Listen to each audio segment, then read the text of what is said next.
오늘 그러니까 2023년 마지막 날이 12월 30일인데 이것이 주일입니다. 7년 만에 한 번씩 31일이 주일이 됩니다. 그러니 금년의 마지막 예배입니다. 이 해는 다시 돌아오지 않습니다. 그러나 우리 기억에는 남아 있습니다. 한 해를 보내는 심정은 사람마다 다를 것입니다. 어떤 분에게는 참으로 험악한 세월이었고 평생 겪지 못한 일이 생겼던 그런 해라고 생각하는 분도 있을 것이고, 또 악한 세력에 계속 시달려 오면서 주님을 붙드는 분도 있을 것입니다. 또 그나마 이 삶의 새로운 기운을 느끼면서 한 해를 보내는 분도 있고, 지난해와 똑같은 세월을 보냈다고 여기는 분들도 있습니다. 아마 다양하게 또 이유가 있을 것입니다. 그러나 조금만 깊이 생각해 보면 어떤 형태의 삶을 살았다 하더라도 그 속에는 하나님의 손길을 안 느낀 사람은 없을 것입니다. 내가 하나님의 은혜 아래서 이 험한 세월을 내가 이겨냈구나, 이렇게 아마 생각할 것입니다. 악한 세력이 와도 굴하지 않고 이것을 이긴다 하는 체험을 또 주님께서 주셨을 줄 압니다. 저는 우리 교회 전 교인이 금년 한 해에 주님의 은혜를 체험하고 하나님의 세계가 풍성하다 하는 것을 깨닫게 해달라는 것이 제 기도의 제목이었습니다. 한 해를 달려왔는지 걸어왔는지 기어왔는지 아마 기어간 것 같습니다. 제 자신도 아파서 한 몇 개월 괴로워서 하나님 데려가십시오 할 정도로 마음의 실망이 컸습니다. 그때 데려가십시오 할 때는 내가 아주 가끔 제가 기도할 때에 참으로 진심으로 기도할 경우가 우리가 하고 싶지만은 잘 안 됩니다. 그러나 그럴 경우가 또 있어요. 그래서 간절히 기도하니까 하나님이 제 긍휼히 여기셔서 새로운 용기와 또 새로운 꿈과 새로운 확신을 주셨습니다. 우리 교회에 대해서는 나름대로 어떤 확신과 나 자신의 살 때 사명에 대한 깊은 생각을 하게 되었습니다. 한 영혼의 변화가 얼마나 중요한가 하는 것을 주님은 가르쳐 주십니다. 그것이 몇 가지 구절이 있습니다. 한 생명이 천하보다 귀하다, 이것이 있고, 또 하나는 한 마리 잃어버린 양을 찾기 위해서 99마리는 우리에 둔다 하는 이런 이야기가 있습니다.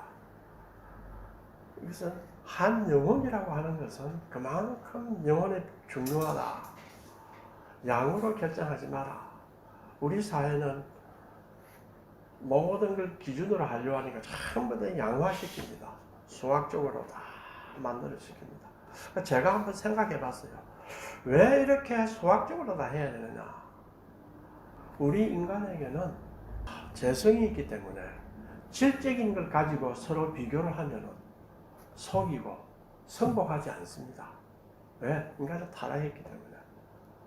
그러나 우리가 하늘나라에 가면은 질적인 것으로 아름다움 됐지. 어느 정도 아름답느냐, 아름다움의 기준을 세워서 1, 2, 3, 4, 5 이렇게 하지 않습니다. 그러나 우리는 타락한 세상에 살고 있기 때문에 모든 걸 양적으로 판단합니다. 그러나 성경은 그곳에서 양적으로 판단하는 것이 전부가 아니다. 참으로 중요한 본질은 질적인 곳에 있다. 그래서 지난 시간에 인간에게 참으로 영광스러운 삶이 무엇인가? 예수님이 탄생하시면서 하늘의 영광이요 땅의 평화다 이랬을 때에 그 영광이라고 하는 소리를 누가 전했습니까? 천사가 말했습니다. 그 이상 위대한 선포자는 없습니다. 그런데 누구한테 했습니까? 목자에게 했습니다. 그리고 예수는 말구유에 태어났습니다. 이거는 뭐를 보여주느냐? 우리는 참된 본질이라는 것을 잘 살펴라.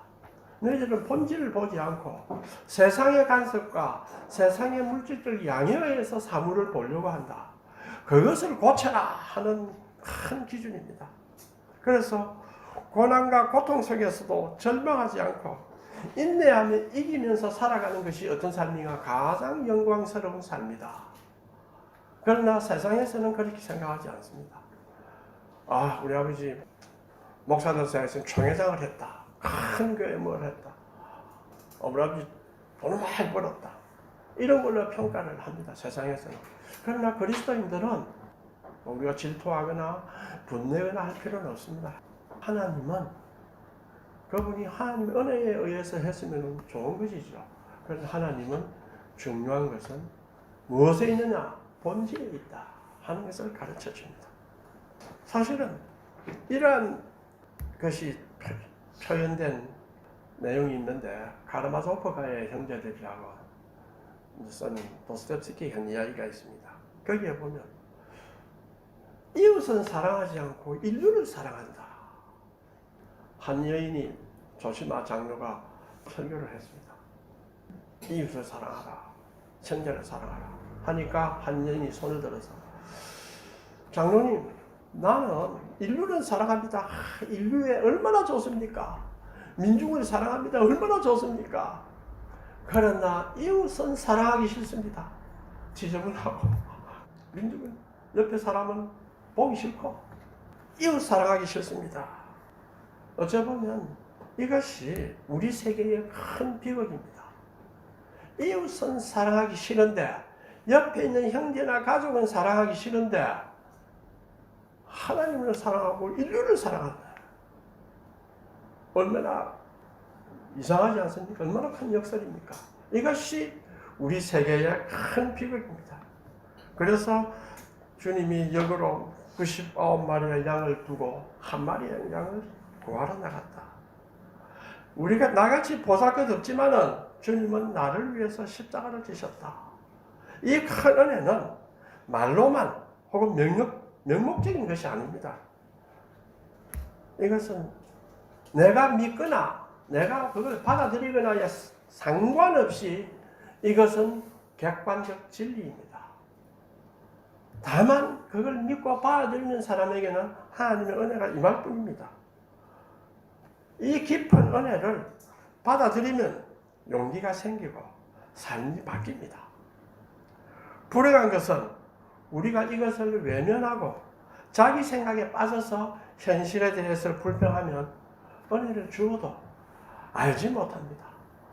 참혹한 현실 속에 있어도 여기에서 하나님의 은혜를 발견하고 그것을 이겨내는 사람이 있는가 하면 좋게 편안한 삶 속에서도 불평과 불만으로 가득 찬 사람이 있습니다. 오늘 읽은 본문은 에베소서 5장 14절에서 21절입니다.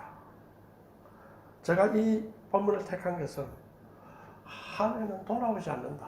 제가 이제 시간의 형이상하기를 해서 시간을 이제 공부를 하니까 자연히 왜 시간은 돌아오지 않는가 이 생각을 합니다. 다시 못 보는 시간이다. 그런데 세월을 아끼라. 얼마나 좋은 말입니까? 그래서 그게 내 마음에 찔려서 이 제목을 택했습니다. 그러나 우리가 읽은 이 구절은 핵심은 성령 충만을 받으라 이 뜻입니다. 그것이 핵심입니다. 성령 충만을 받으면 세월을 아끼게 되고 다 하게 됩니다. 그런데 이 성령 충만은 한 번 받았다 이게 아닙니다. 계속해서 받으라. 그 단어가 항상 현재형 계속입니다. 그래서 성령 충만하지 않으면 세월을 아낄 수가 없습니다. 그러나 성령 충만을 받으면 판단력이 생깁니다. 성령 충만을 받으면 방언도 하고 병도 고치고 하는 것도 물론 있습니다만은 성령 충만 안 받아도 고치는 사람도 다 셌고 병도 고치는 사람 많습니다. 내 친구는 성령하고 아무 관계 없는데도 병 잘 고칩니다. 그러나 성령 충만을 받으면 인내하게 되고 용기를 갖게 되고 감사하게 되고 즐거워하게 됩니다. 이것이 기독교의 성령의 큰 비밀입니다. 본문을 볼까요? 14절에 보면 잠자는 자여 깨어 죽은 자 가운데서 일어나라. 그리스도께서 너희에게 비추시리라. 누구에게 하는 말 같습니까? 경고하는 말입니까? 그리스도에게서 너희에게 비춘다. 이 잔다는 말은 성경에서는 가끔 죽은 자를 이야기할 때 또 사용합니다. 해당장의 딸이 죽었을 때 사람들이 심히 통곡하고 우는 것을 보시고 어찌하여 떠들며 우느냐? 이 아이가 죽은 것은 아니다. 잔다. 사람들이 비웃었죠. 나사로가 죽었을 때 나사로는 잔다 이렇게 했습니다. 이것은 단순한 은유가 아니라 죽음을 정복한 예수님에게는 죽음이란 자는 것과 마찬가지입니다. 그래서 죽음과 잠을 때때로 문맥에 따라서 같이 사용했습니다. 그런데 이번에는 잠자는 자를 뭐냐? 잠자는 자야, 네가 네 잠에서 깨어라. 이래 하지 않고 죽은 자 가운데서 일어나라 이렇게 말합니다. 너희의 잠은 잠시 잠깐 자는 삶이 아니고 너희의 삶은 잠시 잠깐 자는 것과 같은 그런 삶이 아니고 마치 영혼이 죽은 것 같이 살고 있다. 그래서 깨어라. 사실 완전히 죽으면 깨어라 소리 100번 해도 안 일어납니다. 그래서 죽은 자 가운데서 일어나라. 너의 잠은 마치 죽은 자 같이 자고 있다. 그러니 깨어 일어나라 이렇게 말합니다. 에베소 교인에게 말씀했지만 이것은 우리에게도 말씀하시는 거 아닌가 생각합니다. 왜 깨어 일어나라고 했습니까? 일 시키기 위해서 했습니까? 깨어 일어나서 내 말을 순종하고 내 일을 열심히 하라. 이래서 했습니까? 그렇지 않습니다. 그리스도께서 너에게 비추시기 위해서이다. 그리스도께서 너에게 비추어도 잠자고 있으면 소용이 없어요. 우리가 예배를 마치면 서로 축복하는 기도로 아론의 기도를 합니다. 그렇죠? 여호와는 내게 복을 주시고 너를 지키시기를 원하며 여호와는 그의 얼굴을 내게 비추사 은혜 베푸시기를 원하며. 이 말은 그리스도께서 내게 비추사 이 뜻은 뭡니까? 은혜와 축복입니다. 내가 너희에게 은혜와 축복을 주려 하는데 깨어나라 이게. 깨어나야 내가 은혜와 축복을 준다. 왜 내게 축복이 없고 문제가 해결이 안 되느냐? 이래 불평하기보다는 내가 그동안 자고 있지 않았는가? 얼마나 잤는가를 물어야 하지 않겠습니까? 내가 자고 있고 깨어나지 못하니 주님의 빛이 비출 수가 없습니다. 이 잔다는 것은 철저히 자기 중심주의로 아마 산다는 걸 지칭할 것입니다. 자기 중심주의로 사는 사람은 때때로 일도 하지 않고 불평하는 사람도 있고 또 일은 하되 열심히 일하는데 철저하게 자기 중심주의로 사니까 아무런 베품이 없습니다. 그러니 주님이 은혜를 베풀 수가 없습니다. 어떻게 주님이 비치겠습니까? 15절 봅시다. 그런 적되어 있는데 보면 깨어나면 너희가 어떻게 행할지를 자세히 주의하여 지혜 없는 자 같이 하지 말고 오직 지혜 있는 자 같이 하여 세월을 아끼라. 때가 악하니라. 그러므로 어리석은 자가 되지 말고 주의 뜻이 무엇인가 이해하라. 이 짧은 단락은 두 가지 전제에 기초하고 있습니다. 첫째는 그리스도인이라는 것은 어리석은 자가 아니라 지혜로운 자라는 것입니다. 소피아 지혜 아닌가 그죠? 소포이 어리석은 자가 아니라 지혜로운 자다. 둘째로 그리스도인들의 지혜는 뭐냐? 관념으로 거치는 지혜가 아니다.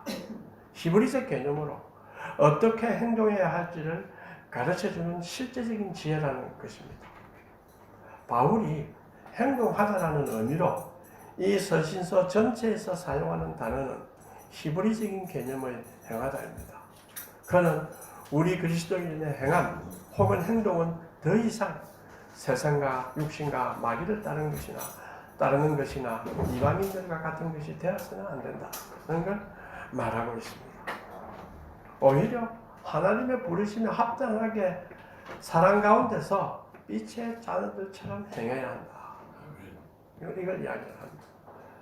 그러면 우리를 지혜 있는 자로 믿는다고 하면서 그에 걸맞는 행동을 하라 하는 일반적 권고를 일단 붙입니다. 자, 그렇다면 너희 자신이 어떻게 행동할지 대단히 주의하라. 너희는 바보가 아니라 분별 있는 사람이다. 분별 있는 사람처럼 행하라. 그러기 위해서 뭐라고 합니까? 지혜 있는 자같이 하라. 자, 그리스도인의 제자가 된다는 것은 지혜 있는 사람같이 하라라는 뜻인데, 이 지혜로운 사람의 표지가 무엇이겠습니까? 지혜로운 사람은 뭡니까? 16절을 보면 세월을 아끼라. 때가 악하다. 이 세월을 아끼라 하기 위해서 쓴 단어를 영어로 이렇게 보면은 이것이 독립적 문장이 아니고 분사구문입니다.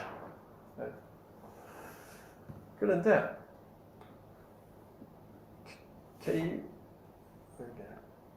킹제임즈 KJV에서 보면은 redeeming the time, 다른 버전에는 buy up the present opportunity. redeeming the time 말은 시간을 속량하라. 시간을 도로 사라. 여기 redeem이라는 뜻은 우리가 구속하다는 뜻이거든요. 우리 죄를 구속한다. 구속한다는 그때 뜻은 다시 사온다. 다시 사온다. 우리가 하나님의 자녀로 되어 있는데 어째 사고로 인해서 우리가 사탄의 노예로 갔다 이거예요. 그래서 값을 주고 사가 온다 이런 뜻입니다. 바이압도 마찬가지입니다. 대사다. 대사다. 현재의 기회를 대사라. 살아. 왜 대사해야 되느냐? 시대가 악하다. 시대가 악하기 때문에, 세월이 악하기 때문에 악한 속박에서 놓여있는 시간을 너희가 살아. 이런 뜻입니다. 또 RSV 같은 경우는 시간을 최대한 활용하라. 역대 시간이라는 단어는 헬라어로 보면 카이로스라고 합니다. 카이로스란 말은 지나가는 모든 기회, 다른 말로 하면 의미의 시간입니다. 시계의 시간으로 보는 경우가 있고 의미의 시간으로 보는 경우가 있습니다. 동물에게나 무생물에게는 시간은 오로지 시계의 시간밖에 없습니다. 크로노스라 그밖에 없습니다. 그러나 영혼을 가진 사람에게의 시간은 의미의 시간입니다. 이 의미의 시간을 위해서 우리는 시계의 시간을 활용하는 것이지, 시계의 시간에 우리의 의미의 시간이 맡겨져 있는 것이 아닙니다. 그런데 우리가 공간은 영토를 확장할 수가 있습니다. 시간은 아무도 확장 못합니다. 그렇죠. 시간은 누구에게나 동일하게 주어졌습니다. 가장 공평하게 주어진 것이 무엇인가 하면 시간입니다. 누구에게나 공평하게 주어졌습니다. 그런데 지난번에 말씀을 드렸지만 하나님이 시간에 축복했다는 말을 사용을 합니다. 공간에 축복했다는 말을 사용하지 않습니다. 만약에 공간에 축복했다 하면 어떻게 됩니까? 독점입니다. 공간을 점령하는 자는 독점입니다. 그래서 그 공간을 축복을 받은 장소라 독점하고 싶은 욕망이 뭡니까? 거대한 성전 아닙니까? 그렇죠. 하나님을 섬기는데 하나님은 그걸 하지 말아야 했습니다. 다만 그 시대가 하도 악하니까 또 사람들이 무지하니까 보이는 것을 통해서 나를 섬긴다고 너희들이 하니 허락을 해준 것이지 그것이 올바른 것이 아닙니다. 그런데 뭐라 하느냐? 안식일을 축복하라.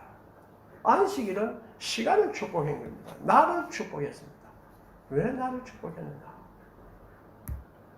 다 직업도 다르고 모든 것이 다 다르지만 안식일을 주의 날로 생각하고 경배하고 체험하는 사람은 축복을 받는다. 그게 시간의 축복입니다. 시간의 축복이고 저 시간을 잡을 수 있습니까? 시간을 잡을 수가 없습니다. 생각하면 생각할수록 시간은 신비합니다. 그런데 하나님이 안식일을 축복했다. 왜? 시간의 주인이신 하나님이라는 걸 표시합니다. 그러니까 나에게 축복했다. 그 다음에 이제 또 둘째로 봅시다. 지혜로운 사람은 어떤 사람이냐? 하나님의 뜻을 분별하려고 노력하는 사람, 혹은 분별하는 사람입니다. 제멋대로 행동하는 것이 아닙니다. 그래서 예수님 자신도 뭐랬습니까? 내 뜻대로 마옵시고 당신의 뜻이 이루어지이다 라고 기도했습니다. 그렇죠? 우리에게 뜻이 하늘에서 이루어진 것 같이 땅에서도 이루어지다. 항상 주님의 뜻과 관계 속에서 생각했습니다. 그러면 지혜로운 자는 인생에서 하나님의 뜻을 발견하고 이해하는 것보다 더 중요한 것은 없습니다. 우리가 성경만 읽어가지고는 하나님의 뜻을 발견하지 못합니다. 우리를 인도해 줄 일반 원리는 거기에 나와 있지만은 세세한 결정은 주의 깊게 생각하고 기도하고 성숙하고 경험 많은 신자들의 조언도 구하고 서로 교제를 통해서 상황을 보아서 결정을 내려야 됩니다. 그 다음에 18절에 보면요, 또 술 취하지 말라 나옵니다. 그런데 술 취하지 말라, 콜라를 마시라, 마시고 싶을 때는 물을 많이 마시라, 뭐 이래 하지 않고 뭐라 합니까? 성령 충만함을 받아라 이렇게 말합니다. 그렇죠? 바울은 이미 그의 독자들에게 그들이 성령으로 인치심을 받았으며 성령을 근심하게 해서는 안 된다고 말한 바 있습니다. 그런데 요 단락에서 두 개의 명령이죠. 술 취하지 말라, 성령 충만함을 받아라. 그 다음에 이제 나오는 네 개의 분사가 뭐냐? 노래하고 찬송하고 감사하고 복종하라. 이것이 나옵니다. 신학적으로 우리 그리스도인이 술 취함을 피하고 성령 충만함을 추구하게 되면은 좋은 결과가 있다. 이걸 이야기를 합니다. 그런데 왜 술 취함을 앞에 넣었냐 이거야. 그냥 나쁜 생각하지 말고 다른 일 하지 말고 성령 충만함을 받아라 이렇게 해야 되는데 왜 술 취하지 말고에 대비해서 성령 충만하지? 취하라, 성령 충만하라, 성령에 취한다, 뭐 이런 말도 우리 가끔 쓰는 사람이 있습니다. 그렇죠? 예수 그리스도의 영으로 충만한 것을 영적 취한 상태로 생각합니다. 그런데 그런 상태에 들어가면 자기 통제력을 잃게 되는 것으로 생각하는데 그건 아주 잘못입니다. 갈라디아에서 나오는 성령의 열매 중에 가장 마지막 열매가 뭡니까? 절제입니다. 성령에 취해 있으면 절제력을 잃는 것이 아니라 절제력을 잃는 것이 아니라 얻는 것입니다. 오순절에 어떤 사람들이 성령 충만한 제자들에게 술 취했다 말한 적이 있습니다. 그건 사실입니다. 그들이 새술에 취하였다. 하지만 그렇게 말한 사람들은 스스로 그래서 누가는 그들을 어떤 이들이라고 이렇게 말합니다. 대다수는 그렇게 생각하지 않았고 하나님이 명하신 일, 이 자신의 모국으로 정해지는 그들이 하는 말을 내 자신의 모국으로 전해지는 것으로 듣고 놀랐습니다. 그래서 성령 충만한 그리스도인들에게 그들은 술 취했다, 새술에 취했다 이래요. 그거는 아주 진지하게 표현한 것이 아닙니다. 누가는 그들이 조롱하였다고 이렇게 표현을 합니다. 이렇게 성령의 사역이 조롱하는 듯이 오해되는 경우도 있습니다. 마틴 로이드 존스 박사님이 뭐라고 했느냐면 술 취한 상태와 성령 충만한 상태를 비교를 합니다. 그분은 의사였다 아닙니까? 포도주나 알코올은 의학적으로 말하면 흥분제가 아니고 오히려 진정제다. 우리는 술 마시면 좀 흥분하고 이럴 줄 알았는데 그렇지 않다 이거예요. 왜 그러느냐? 그 중심부는 왜냐하면 거기서 무엇보다 뇌 전체의 가장 중대한 중심부를 약화시킵니다. 알겠죠? 그 중심부라고 뭐냐면 절제와 지혜와 분별, 판단력, 균형의 모든 것을 평가하는 능력을 부여하는 것인데 사람이 최선과 최고의 상태로 행동하게 만드는 것이 내 중심부인데 성령이 하시는 일은 어떻게 하느냐? 그걸 흥분시켜요. 그래서 뭡니까? 우리의 지성에 자극을 시키고 정신에도 자극을 시키고 우리의 마음과 의지를 자극시키고 하고 싶어. 저는 요새는 머리 좀 못 따라서 그런데 아주 새로운 형태의 생각, 그 다음에 이렇구나 이런 생각들이 많이 떠오릅니다. 그 중에 이제 제가 장신대학에서 학술제가 있는데 거기에서 현대과학, 신학, 양자역학의 새로운 패러다임 과학이 신학의 어떤 함축과 윤리 함축을 주는지 연습 강의를 해달라 이렇게 했어요. 그래서 제가 하려고 하는 것은 과학이 몇 개 있느냐? 과학이 몇 개냐? 하나밖에 없지 않느냐? 우리 지금 시대에 동양의 전통과학은 아직 살아 있습니다. 아프리카의 과학이 남아 있습니다만은 메이저는 하나뿐이에요. 과학이 하나뿐인 이유가 없잖아. 왜 하나뿐입니까? 여러 개가 가능하지. 왜 하나뿐이냐? 그걸 제가 이제 설명을 할게요. 역사적 우연이다. 역사적 우연이다. 그러면서 어거스틴 과학과 듀햄 과학이라 해서 이제 또 설명을 해서 이제 현대과학에 대한 이 절대적이 아니다 하는 이제 이야기를 제가 하려고 합니다. 근데 그 생각들이 요즘은 막 이렇게 떠오릅니다. 하나님의 성령이 자극하시면 열정이 생기고 또 의지가 생기고 그래서 오히려 로이드 존스 목사님은 성령이 오히려 흥분제다 이렇게 이야기합니다. 술 취함의 결과는 방탕인데 이 방탕의 특징은 뭐냐? 통제되지 않습니다. 그러나 성령에 충만하면 더욱 우리를 인간적으로 만들고 그리스도를 닮도록 만듭니다. 그래서 바울은 성령 충만함의 유익한 결과 네 가지를 이야기를 합니다. 세월을 아끼기 위해서는 성령 충만해야 됩니다. 그러면 우선 생긴 하나가 교제입니다. 시와 찬송과 신령한 노래로 서로 화답하여. 이거는 이제 어떤 분은 그 시대는 영적인 시대라서 서로 말하면 막 시도 짓고 신령한 찬송이 나오고 뭐 이렇게 이야기를 하는데 벌써 안 가봐서 잘 모르겠습니다만 저는 그때나 지금도 영적인 시대라고 이야기를 합니다. 그때 하신 성령도 지금에도 역사하십니다. 그리스도인들이 모일 때 보면 노래를 하나님과 서로에게 노래하기를 좋아합니다. 또 그 당시에 유대인들이 성경과 해당해서는 노래를 많이 했습니다. 찬양을 했습니다.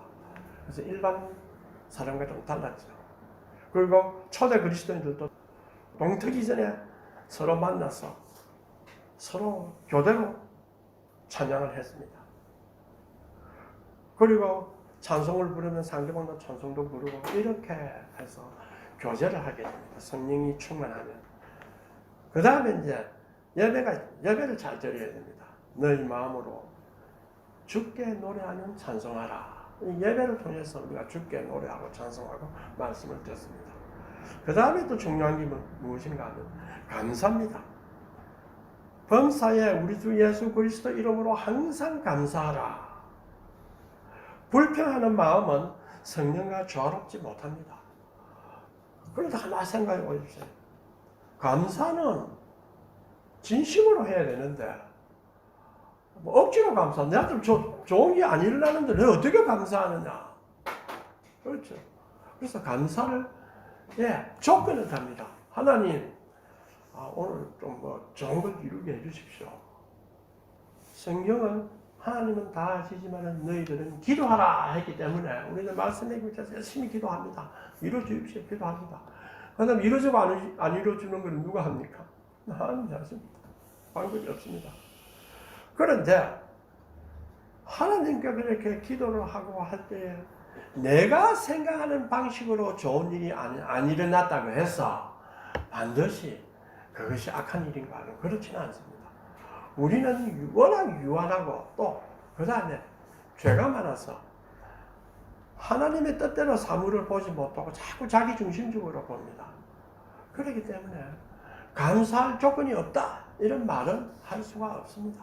자기 판단은 성경은 범사에 감사하라 할 때는 감사할 조건이 있다는 뜻이거든요. 범사에 있다는 뜻입니다. 불평하는 마음은 성령과 조화롭지 못합니다. 불평은 이스라엘 백성을 늘 따라다니는 죄 가운데 하나가 뭡니까? 불평입니다. 그들은 언제나 여호와께 그리고 모세에게 불평했습니다. 하지만 성령 충만한 신자는 감사로 가득 차 있습니다. 그 다음에 복종입니다. 자, 그리스도를 경외하면 어떤 일이 생기느냐? 그리스도에게 복종을 합니다. 그렇죠. 그리고 둘째로 그리스도를 통해서 사람들에게 서로 복종합니다. 이 서로 복종한다는 단어, 그렇죠. 서로, 내가 저한테 어떻게는 복종하는 서로 교제하되 서로 복종해라. 남을 나보다 낮게 여기라. 이 뜻이잖아요. 남을 나보다 낮게 여기라. 그것이 서로 복종하라는 뜻입니다. 왜? 하나님을 경외하기 때문에. 만약에 하나님을 경외하지 않는 사람한테는 남을 나보다 낮게 여길 수가 없어요. 그러나 하나님을 경외하는 사람한테는 그런 요소가 발견이 됩니다. 자, 성령 충만을 받으면은 두 가지. 하나님과 우리와의 관계, 나와 사람과의 관계가 달라집니다. 하나님과의 관계는 무엇이 생기느냐? 기쁨과 감사로 예배 드리는 것이 생깁니다. 기쁨, 감사, 예배. 이것이 하나님과의 관계가 그렇지 못한 사람들은 바뀝니다. 그 다음에 서로와의 관계는 어떻습니까? 그때는 아주 서로 소통 잘 할 수 있고 조화로운 관계를 맺습니다. 이것이 성령 충만을 받은 자의 특징이고, 이것은 전혀 놀라운 일은 아닙니다. 왜냐하면 성령 충만한 신자는 하나님을 사랑하고 서로를 사랑한다. 그 성경이 말하는데 그 사랑은 성령의 첫 열매이기 때문입니다. 자, 우리가 이제 한 해를 다 보냈습니다. 한 해를 보내면서 우리가 생각해야 될 것은, 하나님이 이 한 해 동안에 많은 은혜를 베푸셨는데 그 고난이 있었지만 내가 이겨냈다. 영광스러운 삶을 살았다. 우리가 고난이라는 것은 두 종류가 있습니다. 현재의 고난이 있지만 미래의 앞이 좀 캄캄할 때 거의 무섭게 찾아옵니다. 그렇죠. 그래서 아이들과도 사람은 현재를 사는 것이 아니고 미래를 산다. 항상 미래를 현재로 갖고 와서 삽니다. 우리는 하나님의 백성이기 때문에 분명히 하나님께서 말씀하신 것은 우리를 보호하십니다. 미래의 걱정을 가지고 올 필요가 없습니다. 미래는 하나님께 맡겨두고 평화는 하나님께 맡겨두라 했죠. 하나님께 맡겨두고 굳건하게 우리가 새해를 바라보면서 주님께 감사하면서 살아가기를 바랍니다. 동생 기도하겠습니다.